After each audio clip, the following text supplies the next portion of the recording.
nós vamos governar sobre Edom. Amém, queridos? Vamos governar sobre Edom, sobre os filhos e sobre a descendência de Esaú. Então, por isso é importante nesse tempo eu tomar posse do propósito de Deus para a minha vida, entender que sou participante do reino de Deus. Deus me chamou para governar. Eu não posso abrir mão do meu direito de governo por uma satisfação da carne. Nenhum minuto na carne vale a pena. Vale a pena, querido. Nenhuma satisfação, momento de prazer, momento que você vira aquele olhinho. Nada disso vale a pena comparado a você governar, ao seu direito de governo. Olha para o seu irmão e diga para ele: não abra mão do seu direito de governar. Então, o segundo ponto que eu vejo, porque Deus quer restaurar o tabernáculo de Davi, é que Deus deseja estabelecer o seu governo na terra. Deus deseja estabelecer o seu governo na terra. Vamos ler um outro texto da palavra, no livro de Salmos agora, no capítulo número 22.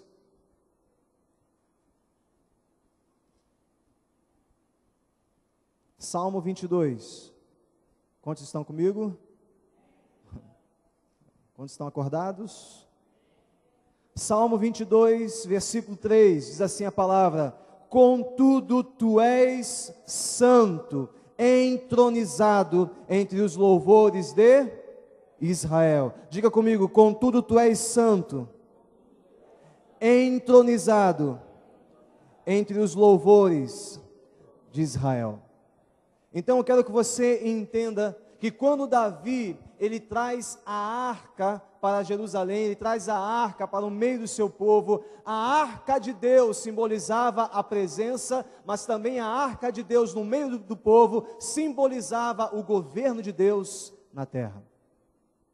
Davi entendia que ele não poderia jamais governar sem a presença de Deus. Deus falou para Adão: Adão, você agora tem domínio sobre a terra, você domina sobre os animais, domina sobre a terra, possua, você vai frutificar, você vai multiplicar. Mas Adão, ele foi criado o quê? A imagem e semelhança de Deus.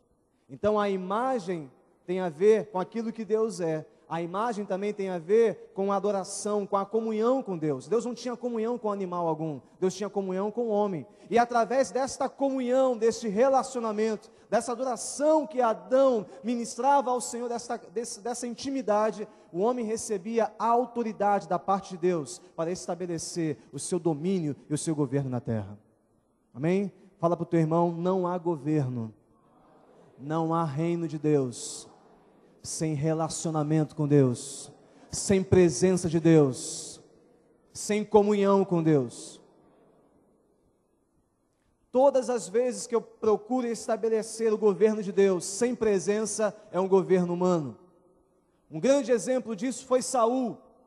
Saul governou, passou todo o seu governo, mas em nenhum momento ele se preocupou com a presença, com a arca de Deus. Saul governou sem a arca de Deus. Por isso, o seu governo foi um governo humano. O seu governo foi um governo terrível. Por quê? Porque não havia presença de Deus, não havia graça de Deus. Foi um governo carnal, foi um homem rebelde, foi um homem que não obedecia a palavra do Senhor. Então, quando Davi, ele assume sua posição, quando Davi recebe aquele óleozinho, aquele chifre de azeite na cabeça, a unção de governo, quando Davi assume a sua posição de rei, o que ele faz? Manda trazer a arca, porque eu não posso governar sem a presença de Deus. Davi sabia que a arca na terra era a demarcação de territorial da presença de Deus. A arca na terra simbolizava acesso do trono de Deus na terra. Amém, queridos? Vamos abrir nossa Bíblia em 2 Samuel.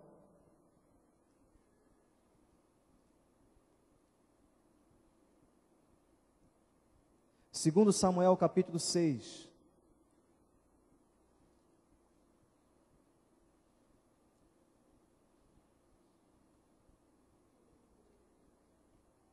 Segundo Samuel, capítulo 6, versículo 10. Diz assim: não quis Davi retirar para junto de si a arca do Senhor, para a cidade de Davi, mas a fez levar à casa de Obed-edom, geteu. E ficou a arca do Senhor em casa de Obed-edom, geteu, 3 meses. E o Senhor o abençoou e toda a sua casa. E então avisaram a Davi, dizendo: o Senhor abençoou a casa de Obed-edom e tudo quanto tem, por amor da arca de Deus. E foi, pois, Davi, e com alegria fez subir a arca de Deus da casa de Obed-edom, a cidade de Davi. E sucedeu que quando os que levavam a arca do Senhor tinham dado 6 passos, sacrificava a ele bois e carneiros cevados. Verso 14: Davi dançava com todas as suas forças diante do Senhor, e estava cingido de uma estola sacerdotal de linho. Assim Davi, com todo Israel, fez subir a arca do Senhor com júbilo ao som de trombetas. O que aconteceu quando a arca de Deus esteve na casa de Obed-edom? O que aconteceu? O Senhor abençoou a casa de Obed-edom. Quando Davi estava trazendo, mandou os sacerdotes trazer a arca, ele colocou ali 2 sacerdotes conduzindo a arca que estava sobre um carro novo, e ali estavam na frente Uzá e Aiô, sacerdotes, filhos de Abinadab. Esses homens, só para você entender, esses 2 meninos, a arca esteve 20 anos na casa desses 2 meninos, Uzá e Aiô. 20 anos. Esses 2 meninos cresceram com a arca na casa deles. Eles estavam tão familiarizados com a arca, que quando eles estavam andando, quando o boi tropeçou e a arca tombou, eles acharam normal colocar e estender a mão na arca. Eu posso fazer isso porque eu brinquei, a arca estava na minha casa, eu brincava na arca, eu brincava diante da arca. Eu estou acostumado com isso, mas naquele dia a chave estava ligada. E quando o boi tropeça, Uzá vai e coloca a mão na arca, vem o juízo de Deus. Trouxe o juízo de Deus. Por que veio o juízo de Deus? Porque primeiro a arca tinha que ser carregada nos ombros e não em cima de um carro novo. O carro novo pertencia aos filisteus, que devolveram a arca. Então a arca estava sobre o carro novo, sobre o modelo humano, um modelo mundano. Não se pode carregar a presença de Deus com um formato humano, carnal, religioso. Amém, queridos? Por isso vem juízo de Deus. Segunda coisa, estavam familiarizados com a presença de Deus.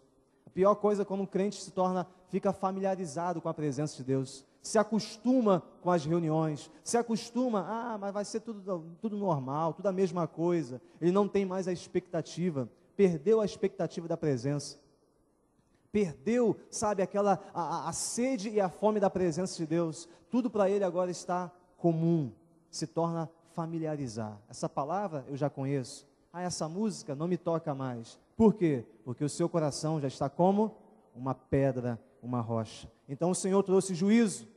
Então o que Davi fez? Não vou trazer a arca logo, vou deixar na casa de Obed-edom.